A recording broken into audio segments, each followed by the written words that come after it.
সাইকেলটা ধাক্কাই আনছে আর কি ছাবি বলে হারাই গেছে লক চেক পাল্টাইতো।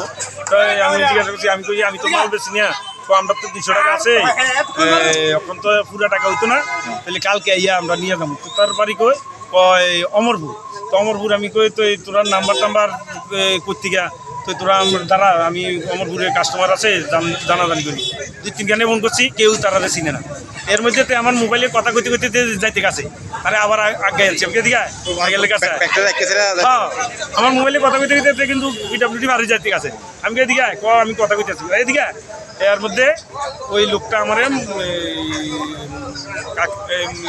শালগড়া আরে সরি বাগমান মন্ডল প্রেসিডেন্টের নাম্বার দিচ্ছে। মন্ডল প্রেসিডেন্টের ফোন করছি, এমন সময় এটি বাগিয়ে গেছে গা।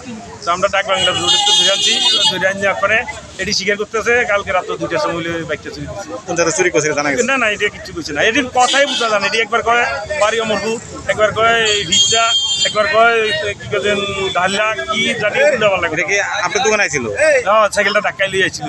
কি নাম আপনার? কি নাম? আমার নাম তখন মজুমদার। এই ব্যাগটা কোন আনছো? পিতরা পার হয়ে আরেকটা বাড়ি আছে দেওয়ানবাড়ি, শুধু দেওয়ানবাড়ি, নতুন দেওয়ানবাড়ি না, দেওয়ানবাড়ি। হ্যাঁ, এবার কবে আনছে চুরি করে? কালকে রাতে। এখন কি এটা কুই নিয়ে গেছে? হ্যাঁ, এখন ব্যাগটা বিক্রি করার লাগে নিয়ে আসছিলা? বিক্রি মানে বেচবো। হ্যাঁ, তো চাবি চেঞ্জ করতে হয়েছে।